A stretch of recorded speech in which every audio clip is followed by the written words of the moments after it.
Have you ever had that gut feeling that something is off at work? Maybe your boss is treating you differently or your work is shifting in unexpected ways. If you're wondering whether you might be on the chopping block, well, you're not alone. In this video, I'm breaking down 7 warning signs that you might be getting fired, even if it's completely unfair. You know, job loss is in the news daily, unfortunately, and it can feel like we're being blindsided.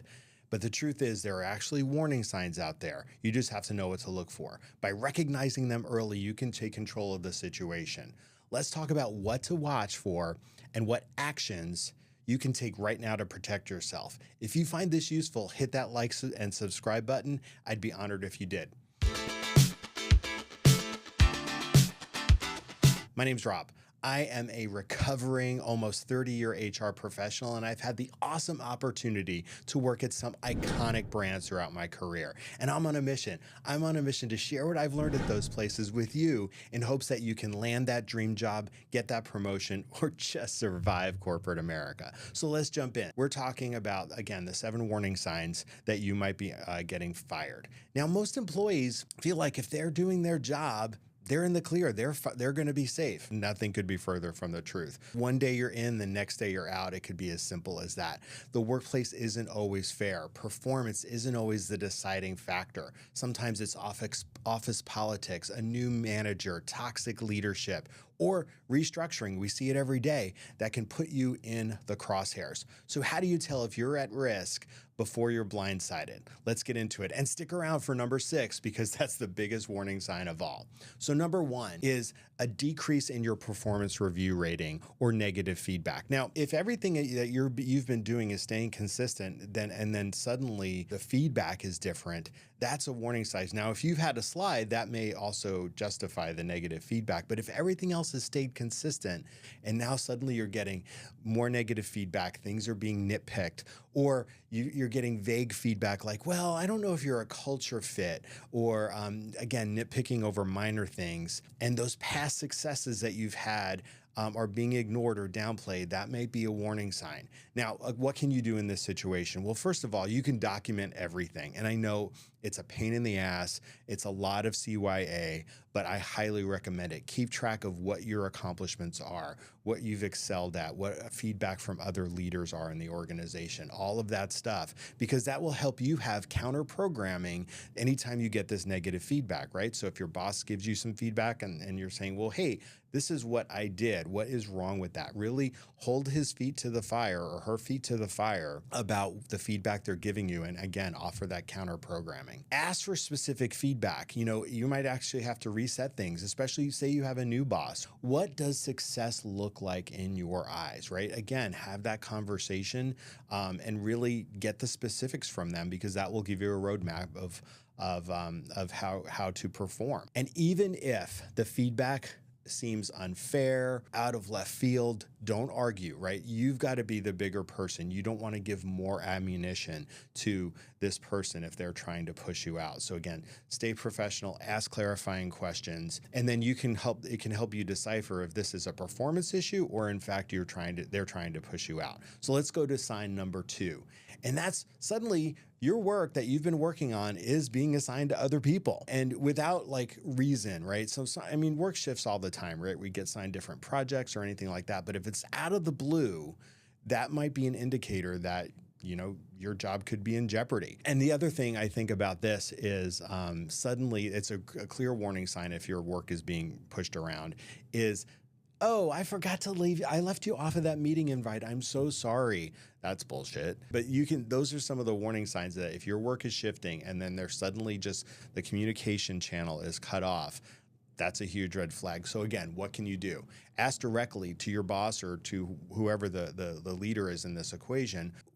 I noticed this task was reassigned. What exactly is happening? Should I be shifting my focus elsewhere, right? And based on the answer to that question, should give you kind of a sign of what's going on or an indicator, right? Oh, no, you don't have to focus on anything. We just decided this person needed something, blah, blah, blah. That could be a red flag, right? They're taking stuff off your plate, but not adding anything back on your plate. What else can you do? You can start strengthening your relationships throughout the organization, right? Which is always a good practice to make sure that, you know, you're always looking for that next career move. But here's the problem. If you start networking throughout the organization, if they are trying to push you out, that is a talk track that is happening in those talent discussions amongst leadership, right? So they're all very well aware of, hey, this person we're going to sunset them or we're going to exit them, and this is how we're going to do it. So even if you start networking internally, you may get blocked. So just be aware of that and watch for the warning signs of that. And here's the thing. And you're going to hear it on several of these examples. Have a plan B. If you don't have a plan B, start one today, right? Update your resume, all those types of things. So you are ready to, if you do unfortunately lose your job, either via layoff or you get fired, have that plan B ready to activate once you do. Sign number 3, the manager takes excessive notes and sends follow-ups to you, right? So they're now trying to put a paper trail in place. Because let's be real, managers don't always, take copious notes. I mean, some do. I had one that just, that was her practice, right? She's always going to send a recap and that type of thing. But if it comes out of the blue, they are putting we're going to say paper trail, but an electronic paper trail in place to make sure they have enough justification to separate you or whatever it is, right? So especially if you're getting, hey, have a conversation with your boss and you're getting those post-discussion emails from them, again, if that's new behavior, it might be a warning sign, especially if those follow-up emails are unusually critical or very detailed. So what can you do here? Again, it's kind of the same story as before. Keep your own detailed records. Take notes after the meeting, right? Always stay respectful and professional. But if you see something that's misrepresented in those emails or what have you, offer a rebuttal. So again, that total story is there. It's just not one-sided. Coming from a boss. I've seen many people just kind of shut down. They're like, okay, my boss sent me this email. It is what it is, right? And then, their side of the story isn't captured in that documentation. So offer that rebuttal as necessary. Can't underscore this enough. Try, and remain professional throughout any of this dialogue. You don't want to give them extra ammunition. And if you see a pattern, when you have a one-on-one with your boss, ask for clarity in those meetings. If you're the one constantly trying to course correct, that's only going to play in your favor. Okay, so let's move on to sign number 4.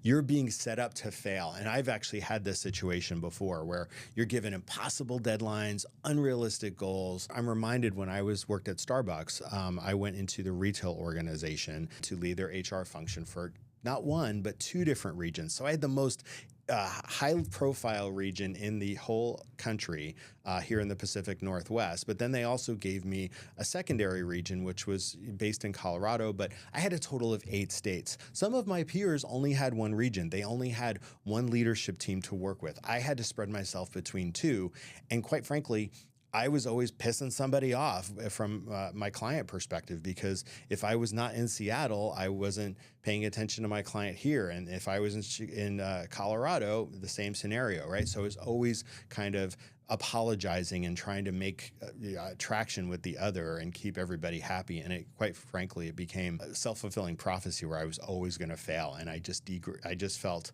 wildly unsuccessful. And then, to make matters worse, I went to my former boss and who I thought was a mentor and said, hey, I'm really struggling here. And I kind of went through the whole thing. And the level of apathy that I encountered still haunts me to this day.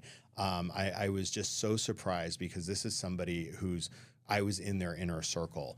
And suddenly, because I had a problem, I was suddenly culled from that circle, or at least that's how it felt. I didn't get fired in that situation. I ended up leaving the organization, but maybe the writing was on the wall and I just beat them to the punch. So what can you do? If you're given an impossible deadline, again, push back professionally saying, hey, based on past timelines, this is what I did. How would you like me to prioritize other tasks is always a good question, right? So you're constantly trying to stay on the same page as your leader. And I realize this stuff I'm saying for you to do to counteract some of this attempt to push you out is exhausting, right? Because you have to, it's like a whole separate job just to document everything, you got to play the game. And if you don't have any counter programming, like I said before, in the form of notes or details, that could make the end come sooner than it needs to be. If you get misleading or misinformation from key stakeholders, that could be another thing you need to document. I just talked about document everything. I'm just going to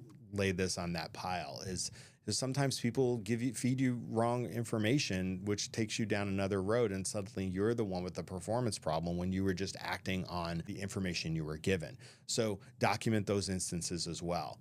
And then consider using this moment to level up. Treat it as this could be a great interview question. So you find yourself interviewing with another company and you could say, hey, this is when I was in a really tough position and this is how I responded to it, right? So that you could actually turn it into a positive example down the road if you find yourself sitting in front of another hiring manager at another organization. So keep that in mind. So number 5, your relationships at work become distant. Now, I think a manager should hold in confidence the performance of their team, but that's not realistic because every manager, including myself when I had a team, right, I had my favorites and I had my favorites on the team that I probably would overshare with. I'm not proud of it, but it's kind of human nature. So suddenly, if you're noticing not only your manager treating you a little differently, but your coworkers or other people you interact with on a regular basis, they're becoming distant. That could be a sign.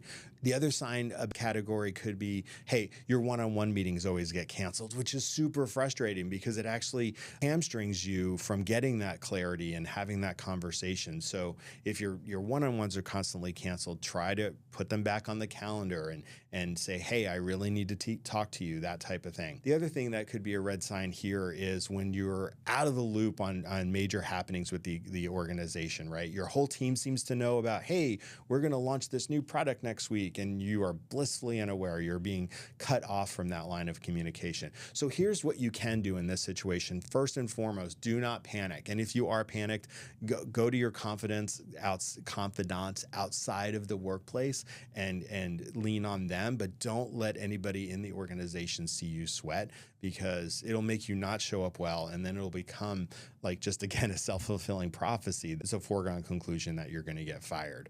Check in with trusted colleagues, right? That's another way you can handle this, is like if you've got your work friends, people you actually trust, go to them and say, hey, have you noticed a shift? Is something going on, right? That way you can determine, is it just you? Or is it something more systemic? And maybe then there is a restructuring afoot or a layoff coming. This is, again, when you have to start putting in place that plan B, which is always a good practice to have a plan B in place. Start nurturing those external relationships you have, right? LinkedIn, all the things. And especially in today's environment, right, where we have layoffs all the time. You just lose count, especially from corporate America and the government, right? It's just a lot. I would get out there and start working those relationships now more than ever. Even if you don't feel your job is in jeopardy, it's still a good practice to have a plan B because you don't know what's coming after you. All right, so here is the biggest sign, right? And you're going to be like, Rob, this is so obvious, right? Yeah, it is, but I'm going to call it out anyway. It's when you get put on a PIP. And that is, for those who haven't been on one or don't know, it's a performance improvement plan, otherwise known as the kiss of death. Because the talk track from your HR person or your boss will be like, hey, we're really committed to supporting you and helping you improve your performance, blah, blah, blah. No, I've never seen a manager go into these conversations and say that authentically. This is a way that they're documenting the performance and giving you feedback, and you're pretty much set up to fail. And actually, I will say, when I coach my managers, my clients on that, when they're putting one of their employees on a PIP, I would say, look, you have to legitimately go into this with that person's success in mind, because it's not just a paper trail. Now, I said that, but I'm a realist. I know what's going to happen, because there's always going to be that manager's going to find fault with anything this person does. Now, there are two ways to handle this, right? Employees will either dig in and really try, put all their effort in, or they're just going to check out and go on cruise control until, D-Day arrives and they get fired or managed out of the organization, and they're going to start looking for a job in parallel. I would say do both. Because, again, you always have to have that plan B. But I remember seeing somebody who used to work for me, and I felt really bad because he was put on a PIP. Do I think it was fair? No. Do I think it was political? 100%. None of that mattered. And he was trying to dig in and perform and say, look, I'm able to do everything you asked of me on this PIP, and I want to come off it. immaterial. The writing was on the wall. The decision was made. They were just going through the motions. And that was such a hard pill for him to swallow. And I just empathized with him, but I had to be a realist and say, look, you can do one of two things. You can put all your energy into this, or you can read the tea leaves and work on plan B while you're trying to make this still work. And maybe you can help, if this will help bridge the gap for your new opportunity. So the other thing too, that if they do put you on a PIP and they say, oh, we have all those resources and you have a mentor, whatever, and then suddenly those just kind of evaporate. They were just words. That's another warning sign that there is the intent behind the PIP is really to put a paper trail in place. So keep that in mind. But treat that PIP like a legal document. Analyze what the expectations are. Make sure they are SMART goals, right? They should be specific and time bound. If I'm coaching a manager on a PIP, you can't put somebody on a 60-day or 90-day PIP when they couldn't really achieve that result in a whole year's time. So they've got to be specific on there. So if you're seeing stuff that's unrealistic, engage in that conversation. I know it's super hard to push that emotion down in those meetings, but really try to see clarity and kind of fall apart behind the scenes if you need to, or get angry or whatever it is. Just don't give them the satisfaction of seeing the emotion in you. I just wouldn't do it. Again, treat it like a legal document, ask clarifying questions, and then again, I can't reinforce enough. Start your job search immediately. You've got to start working on a plan B, because no matter how much effort you put into that PIP, 95% of the time, it's a losing battle. Okay, so the last one. This one seems simple, but sometimes we don't trust our own gut, and that is trust your gut feeling. You know something's off and the culture around you is shifting, and you have to really decide, maybe they're not trying to push you out, but if you're feeling that way, is this the right organization for you to exist in and grow in? And maybe the answer is no. So really, kind of do an inventory of your career options. Again, activate that plan B. It's always good practice, like I've said, I don't know, 10 times in this video so far. It's always good practice to kind of be, looking for a job when you don't need one. And then when you do need one, you're that much further along, especially in today's environment with so many people on the job market. Those roles are going to be fewer and far between and much, much more competitive. So if your gut says it's time to go, put a plan in place and start acting on it today. So recognizing these warning signs can put actually the power in your hands, right? I'm reminded of He-Man. Anyway, bonus points if you get that reference. But again, you have that power, and then it puts that in your hands so you can take action before it's too late. Losing a job is not the end of your career. And you know what? It could be the start of something really cool, whether it's going to another role that's more responsibility for you, or more money, or whatever it is, or maybe going the entrepreneurial route, or self-serving. Maybe it's starting a YouTube channel to kind of put your passion into, right? So whatever it is, it may be the start of something good. Again, if you hear nothing else that I say here, is you are not powerless. You just have to be proactive, and the smoother your transition, the better. If any of these signs resonate with you, start preparing now. It's never too late to have a plan B. The best career move you can make is one you make before you're being forced to, right? So like I said before, the best time to look for a job is when you don't need one. You are valuable, and there is a better opportunity out there. So if you found this information helpful, please, I'd be honored if you would like and subscribe to this channel. It is a passion project for me. Again, I'm trying to take everything I've learned for those great companies I worked for, share it with you in hopes that you can get that dream job, that promotion, or just survive corporate America. So if you do find yourself, right, either fired or lay off, check out my video on confidence building hacks that can help you when you do find yourself in front of that next interview panel at another organization. You walk in there confident and you just nail that job. So again, my name's Rob. Until next time, I hope each of you are well, and take care. This video was recorded and produced by Just Talk Studios, the premier video podcasting studio in Bellevue, Washington. Visit justtalkstudios.com to learn more and book your session today.